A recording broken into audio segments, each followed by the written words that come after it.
Chegou mais um Ação Parlamentar, nosso programa que mostra para você o trabalho do Legislativo da nossa cidade. Hoje vamos falar do PPA, o Planejamento Plurianual. Você vai saber como ele é apresentado e votado. Sobre as comissões permanentes, falaremos sobre a Comissão de Economia e a expectativa de trabalho dos vereadores que a integram. Tem também informações sobre um projeto de lei em tramitação na Câmara que busca aumentar o valor do Vale Alimentação dos servidores da Prefeitura. E o nosso quadro Nomes da Cidade, com a história de Augustin Soliva, nome eternizado em uma associação aqui na cidade. Fique ligado que o Ação Parlamentar está só começando.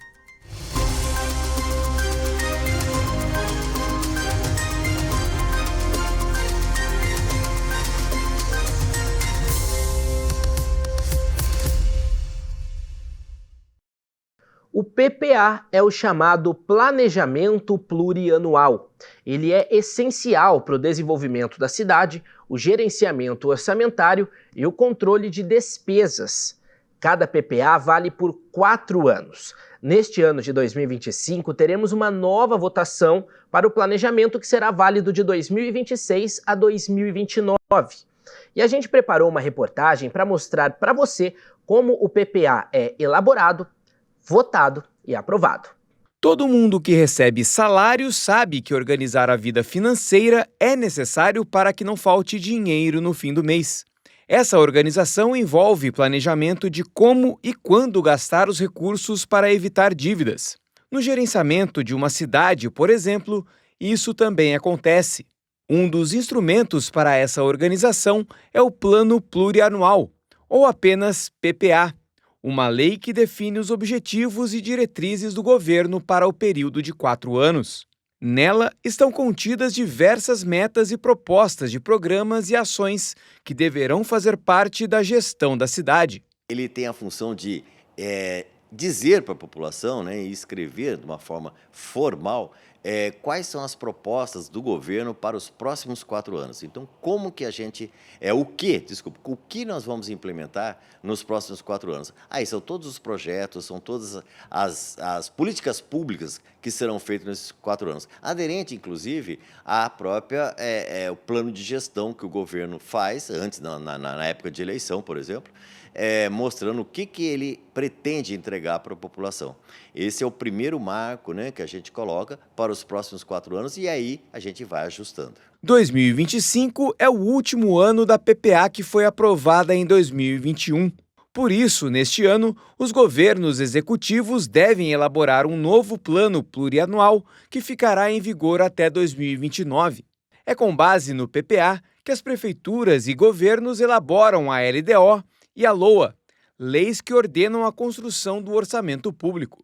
Nós temos 3 grandes marcos aqui na administração, que é a LDO, a Lei das Diretrizes Orçamentárias, que a gente tem que entregar agora em abril, então nós já estamos trabalhando nessa direção, e depois, no segundo semestre, onde a gente vai detalhar essas diretrizes no plano do PPA, vai estar mais detalhado, só que o PPA é para 4 anos. E a LOA a gente vai exatamente para 1 ano, só para o ano seguinte. O PPA estabelece diretrizes específicas para cada secretaria. Na saúde, por exemplo, a meta é proporcionar um serviço humanizado e de qualidade.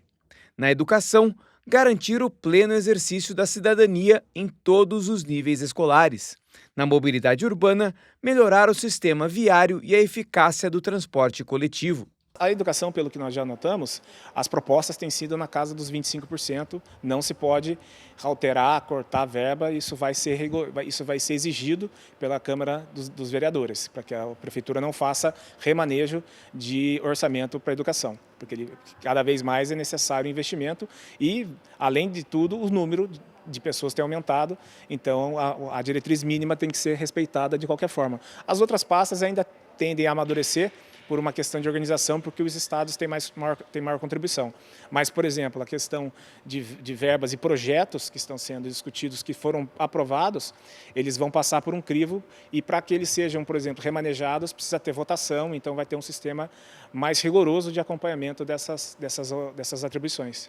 O PPA também é um instrumento de transparência. já que torna público onde e como será investido o dinheiro do contribuinte. Todos os valores precisam ser previstos, o que permite ao cidadão acompanhar se as metas estão sendo cumpridas ao longo de 4 anos.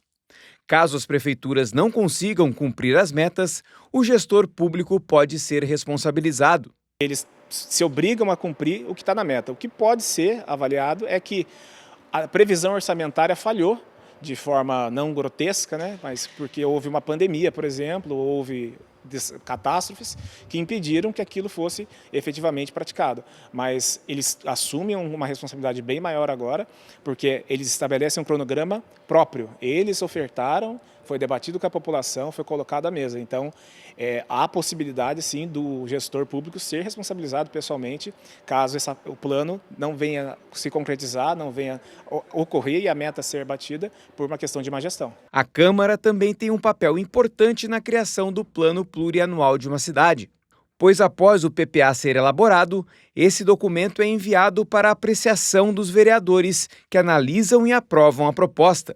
O PPA é uma prerrogativa do Executivo, então ele traz e a Câmara discute esse encaminhamento dos recursos. Veja que aí sim você tem os poderes na gestão pública trabalhando em parceria. É preciso que tudo isso chegue muito claro para nós, vereadores, para que nós tenhamos condições de, uma vez sabendo onde os recursos vão ser aplicados, de que maneira progressiva esses recursos vão servir àquilo que serve ao nosso projeto de gestão da cidade. Por exemplo, em 2025, 2026, há uma meta a ser alcançada. Essa meta, você soma um pouco mais, em 2027 ela é alcançada. Então tudo isso tem que ser planejado. O plano plurianual vai muito além de um simples documento administrativo. É um compromisso do poder público com a população para um período de 4 anos, estabelecendo prioridades e garantindo que os recursos sejam aplicados de forma equilibrada e responsável.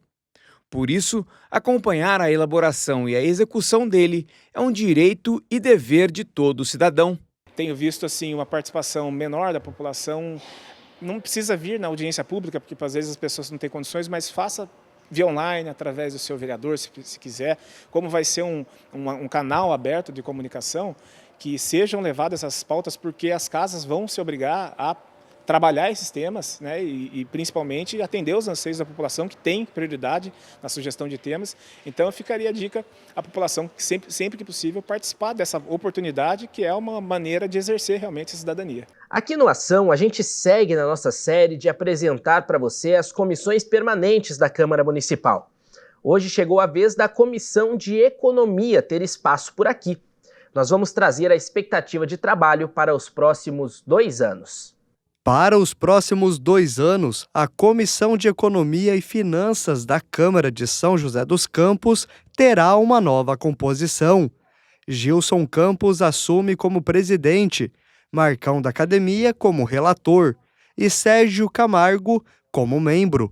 Rogério da Cazem, Carlos Abranches e Rafael Pascucci ficaram como suplentes. A expectativa é de muito trabalho, né? A cidade é uma cidade de um grande orçamento, 5 bilhões de orçamento. Todos os projetos na casa passam, a maioria dos projetos na casa passa pela Comissão de Economia para a gente analisar a viabilidade econômica. Então a expectativa é de muito trabalho para esses 2 anos próximos aí. A Comissão de Economia e Finanças é considerada uma das mais importantes dentro do Legislativo e tem como objetivo emitir pareceres sobre todos os assuntos de caráter financeiro, tributário e orçamentário. Somente no ano passado, dos 623 projetos legislativos protocolados na Câmara, mais da metade passou pela comissão. Foram 350 pareceres. Tanto os projetos que saem dos vereadores, dos gabinetes dos vereadores, quanto os projetos que vêm do Executivo, eles precisam ser analisados criteriosamente na questão econômica, para ver se a cidade sustenta o projeto que está sendo apresentado, se consegue implantar os projetos, né? Porque não adianta a gente apresentar um projeto que não será implantado na cidade. Então, a viabilidade econômica do projeto, se está dentro de todos os parâmetros necessários. Então, a gente faz sempre um trabalho de fiscalização, nos pareceres a gente tenta orientar os vereadores, o próprio executivo apontando qualquer desacordo que tenha constitucionalmente, né? Então o nosso trabalho é um trabalho muito importante, sim, na questão da economia. Também é papel da Comissão de Economia acompanhar a regulamentação de leis referentes aos balanços financeiros da administração pública, com auxílio de auditoria do Tribunal de Contas do Estado, ou seja, a aprovação das contas da Prefeitura é fiscalizada pela comissão. Os vereadores membros também avaliam o impacto de propostas voltadas para o trabalho e emprego e o desenvolvimento econômico da cidade. Falou a respeito de utilização de orçamento público, cabe à Comissão de Economia dar o seu parecer para que tudo ocorra da maneira mais equilibrada possível, porque diz respeito ao erário público, diz respeito ao dinheiro que é seu, que está nos assistindo. Isso tem que ser muito bem cuidado.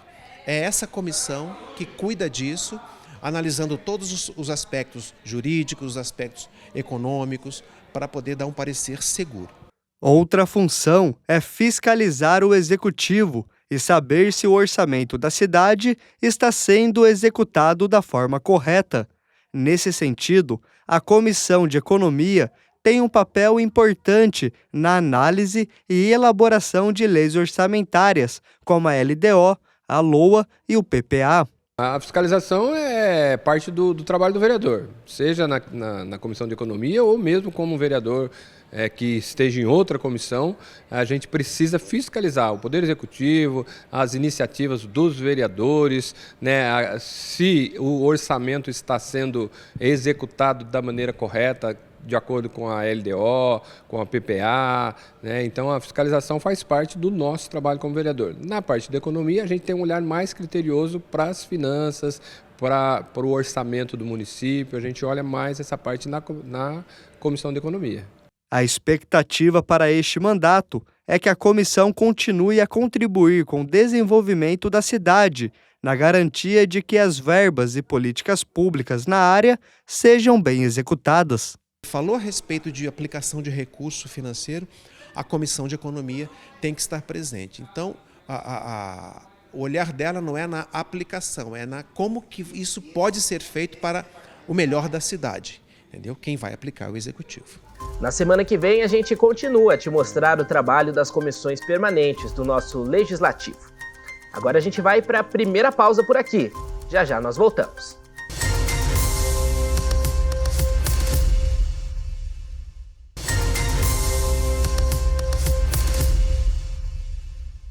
Estamos de volta com a ação parlamentar e com informações sobre um projeto de lei que está em tramitação aqui na Câmara e propõe uma mudança no valor do Vale Alimentação dos servidores da Prefeitura.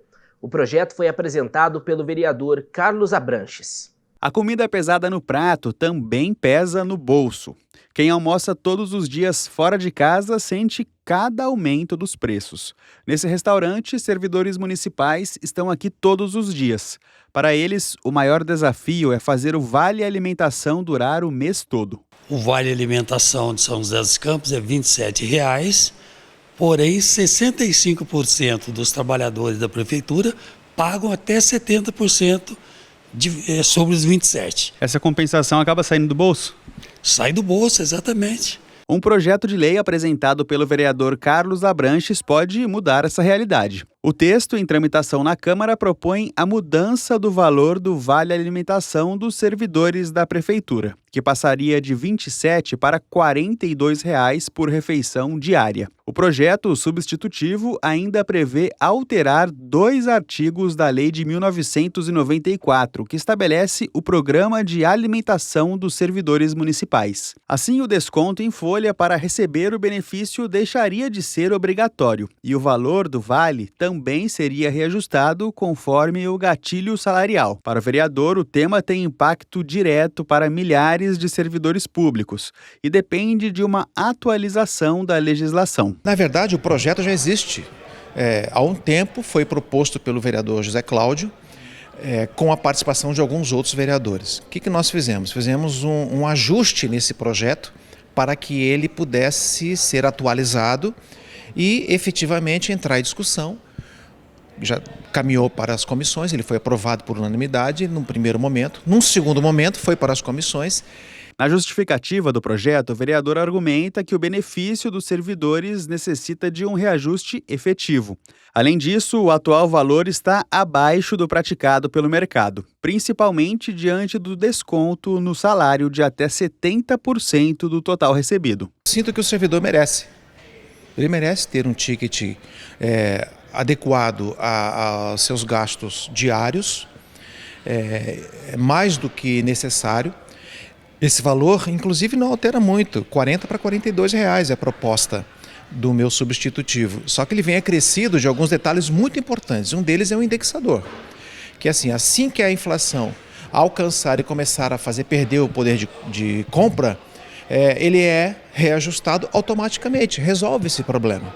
Acrescido também da questão do desconto, que chega a 70%, isso é inviável, tornando praticamente inviável o uso de um ticket como esse. Então, é um projeto que vem trazendo amarrando esses 3 aspectos para fazer com que o servidor tenha acesso a um ticket que possa ajudá-lo realmente a passar o dia e se alimentar de maneira mais adequada possível. Segundo a legislação, benefícios aos empregados podem ser estabelecidos de 2 formas: por convenção da categoria ou por força de lei, como é o caso dos servidores municipais em São José. Esse advogado especialista em direito trabalhista explica que esse modelo garante um benefício regulamentado, respeitando os princípios da legalidade e da transparência. A municipalidade, por meio de lei, ela pode fazer esse tipo de situação, tirar uma obrigação de custeio, que é excelente para o funcionário, faz com que ele tenha mais rendimentos, possa não se preocupar com a alimentação, e colocar um indexador é muito inteligente, porque você tira da Câmara uma obrigação que ela teria todos os anos em fazer e faz com que o funcionário tenha mais garantias de que o seu direito, o seu benefício esteja sempre atualizado conforme a região. Ainda de acordo com o vereador Carlos Abranches, a aprovação do projeto traria benefícios tanto para os servidores municipais quanto para a cidade. Além da melhoria da qualidade de vida dos profissionais, a adequação do Vale Alimentação também seria positiva para a economia local. Pensa, você ter um ticket que te permita, durante o dia, se alimentar de maneira adequada. É isso. Apenas isso, para que o servidor possa sentir-se respeitado no seu direito de uma alimentação adequada. Isso só traz benefícios, isso traz giro para a economia, isso traz um monte de coisa de benefício para a cidade. Com certeza seriam vantagens tanto para os servidores como também para os comerciantes joseenses. Vamos para mais um intervalo, já que a gente volta com o nosso quadro Nomes da Cidade.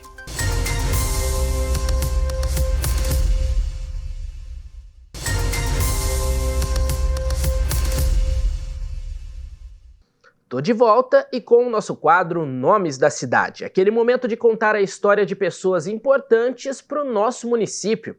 Hoje te apresentamos Augustin Soliva. Ele já fez muita coisa por São José. Foi presidente da Urban, presidente do São José Esporte Clube e presidente do Lions Clube. Lions, inclusive, que leva o nome dele como uma homenagem.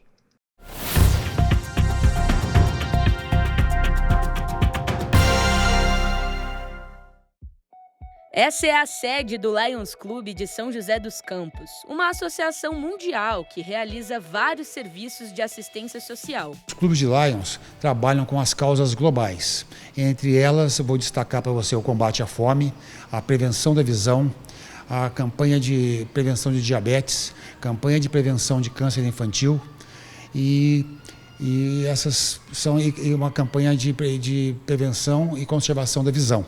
São algumas das causas globais que o Lions trabalha. Mas hoje estamos aqui para contar a história de quem tem um nome eternizado na sede do Lions de São José, Augustin Soliva. Um suíço que veio para o Brasil na década de 50 e se apaixonou por São José dos Campos. Meu pai veio para o Brasil com muita coragem, ele era de uma família de camponeses na Suíça, com poucos recursos financeiros, ele veio para o Brasil sem dinheiro e sem falar português. mas ele era muito inteligente, aprendeu português rapidamente, né? Casou-se com a minha mãe, tiveram 5 filhos, 3 homens e 2 mulheres, e moraram durante alguns anos em Oswaldo Cruz. Depois vieram para São José dos Campos. E ele viajava, às vezes, ficava 40 dias fora de casa. E quando eles estavam voltando, a gente ia buscá-los no aeroporto, ele falava para a gente, cheguei no paraíso, porque ali o lugar que a gente mora é onde minha mãe nasceu, né? Então, a nossa família toda foi criada lá. Então, é um carinho muito especial com a terra. Ele foi presidente do Lions Club aqui em São José e chegou a ser presidente mundial da organização no ano de 1996. O filho, Marcos Soliva, relembra os feitos do pai na associação. Graças aos trabalhos no Lions, Augustin Soliva conheceu mais de 150 países e sempre era recebido por líderes do Estado.